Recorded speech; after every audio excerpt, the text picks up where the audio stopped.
Welcome to the Mommy Zen podcast with Marianne Clyde. I'm Marianne Clyde, and welcome to the Mommy Zen podcast. Today, here's an affirmation for you. I am completely free to be completely me. Now, what's important about that is it's not only important for you, but it's important for your kids to learn that. Because today we're going to talk about kids that have been diagnosed, ADHD, maybe oppositional defiant disorder, diagnoses that seem to be very rampant and popular these days that we seem to want to medicate the kids before we actually work with them. And today my guest is Jay Morgan, family therapist from Arkansas, and he's an expert at this kind of stuff, and so we're going to have a conversation about how to see the child behind the diagnosis. Welcome, Jay. Thank you. Glad to be here. What's neat is I met Jay through his Facebook page, which is Conscious Parenting, and he always had such really neat, gentle, deep wisdom in dealing with really troubled children.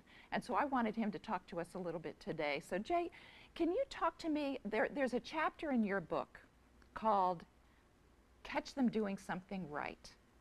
How does that help a parent deal with a kid who's maybe been too quickly diagnosed with some of our pop diagnoses these days?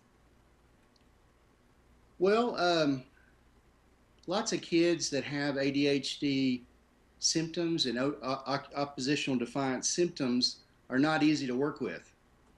And they get lots of negative feedback from early child care workers or kindergarten teachers or early elementary teachers, and sometimes from parents that get frustrated and aren't sure what to do. And so with every negative message, they begin to see themselves in that way. Right. And so a lot of times a big part of the problem is a unconscious role they start playing early in life. And so what I see a lot of is kids that have developed an appetite for negative attention, and they settle for negative attention instead of holding out for positive attention. And so what I do with my families is help them with what I call a reprogram. And the shortest way to put it is you have to withhold the negative feedback and go a little overboard with the positive. Well, you know, so there's a story in your book, the Fingerpainting and Psych class, that talks about a kid. You used to do inpatient work, and you were talking about a kid where everybody was afraid of him, all the staff was backing away.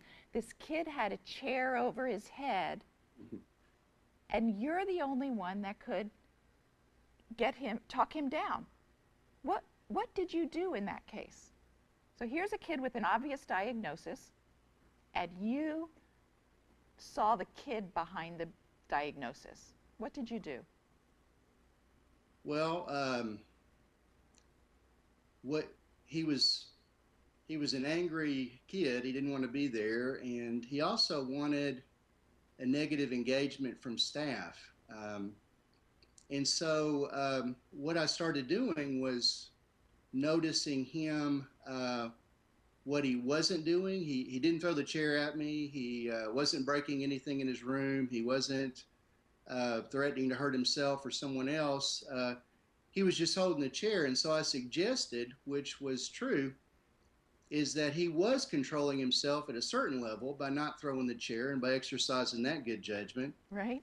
And then went on to, the chapter that's from is called Child Whispering. And so I kind of kept my communication going to help him get away from what he was so mad about and draw him into a one-on-one relationship with me. And within 5 or 10 minutes, we were sitting down talking about what was really going on.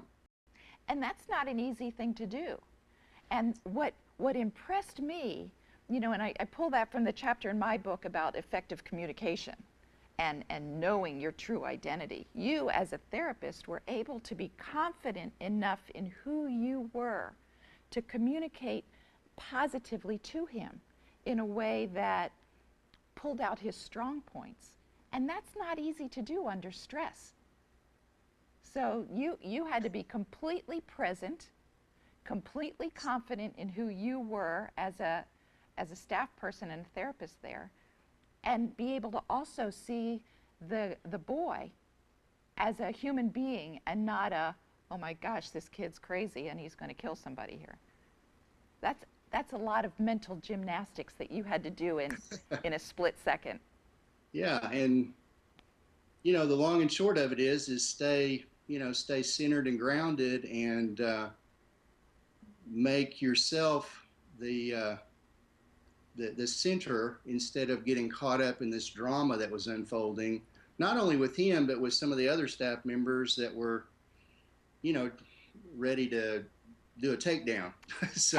And that's what we do, and that's what parents do so much. We get caught up in the drama of the moment and the oh my goodness, this has to stop, this behavior. So we concentrate on the problem and not what's behind it.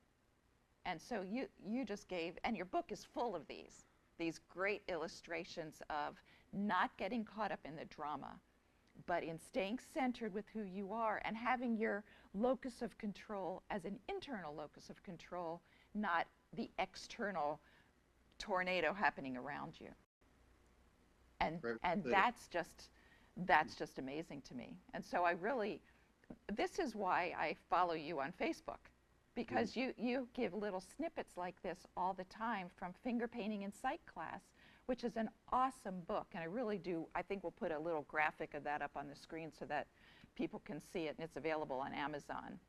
And I think our viewers should get a copy of that book, because it really does help in these little moments of drama, how to stay calm, centered, and peaceful, and how to allow your child to be completely who they are.